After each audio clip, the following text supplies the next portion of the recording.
Hi learners, welcome to the channel. In this video, we will discuss Virtual Machine Manager, that is VMM, or we can also say that Virtual Machine Monitor. This is also known as Hypervisor. Hypervisor. This is one of many hardware virtualization technique that allow multiple operating system. It allow multiple operating systems termed guest. We can also say these operating systems as guests, right? To run concurrently on a host computer. It is named so because it is conceptually one level higher. It is one level higher than a supervisory program. The hypervisor present to the guest operating systems a virtual operating platform and manages the execution of guest operating systems.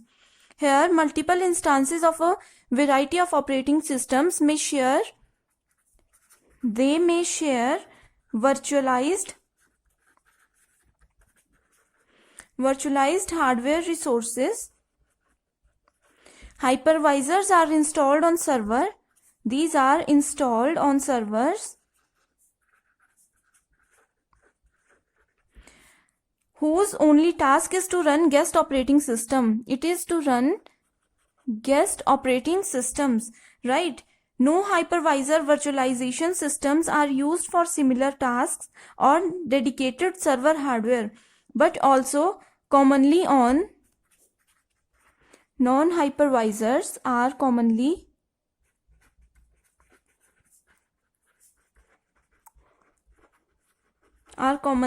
used on desktop, portable, and even handheld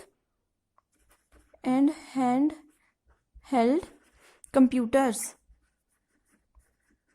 Right? The term is often used to describe the interface provided by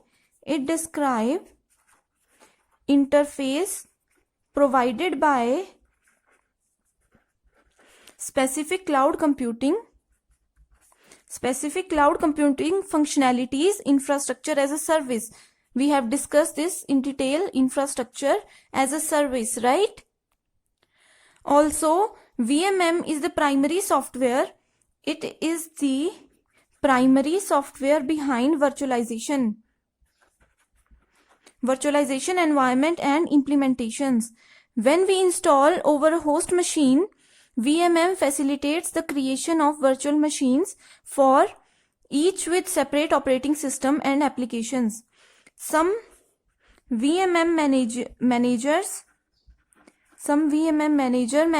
the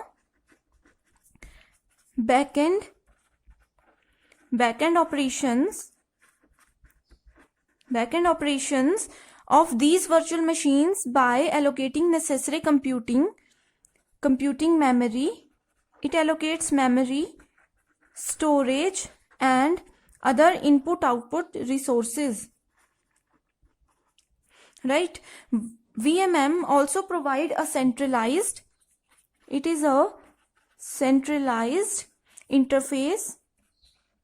interface for managing entire operations of virtual machines. Okay, all these operations that are installed over single host or spread across different and interconnected hosts. Now we will discuss design requirements of VMM. As we all know, and I have mentioned earlier, hardware level virtualization, it inserts a layer between real hardware and traditional operating system.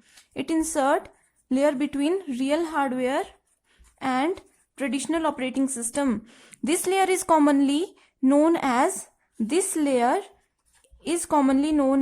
VMM. Okay, and it manages the hardware resources of a computing system. Each time programs access the hardware, the VMM captures the process. In this sense, the VMM acts as traditional operating system.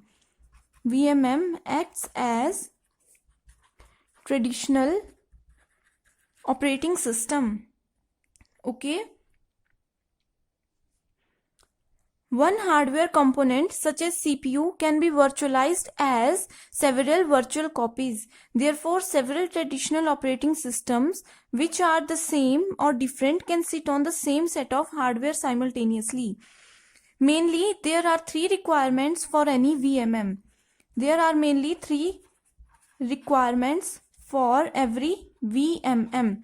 Okay, so these three requirements are, the first one is a VMM should, every virtual machine manager should provide an environment for programs which are essentially identical to the original machine, that is identical to original machine, right? This is the first requirement.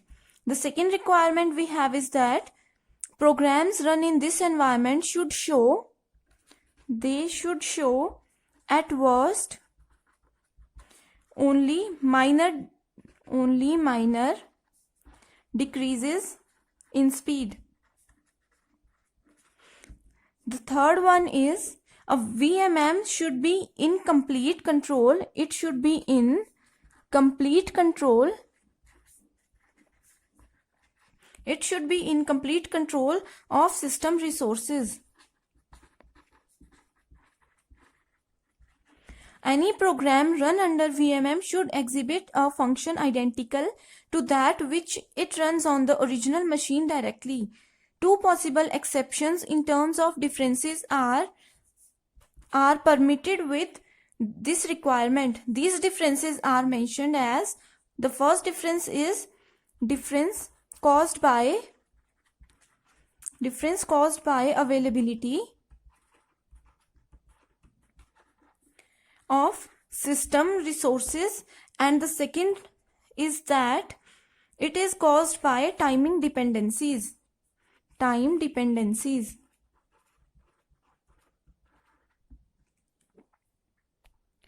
These two statements arises when more than one virtual machine is running on the same platform. So this is all about virtual machine manager and their design requirements. I hope you like this video. Thank you so much for watching this.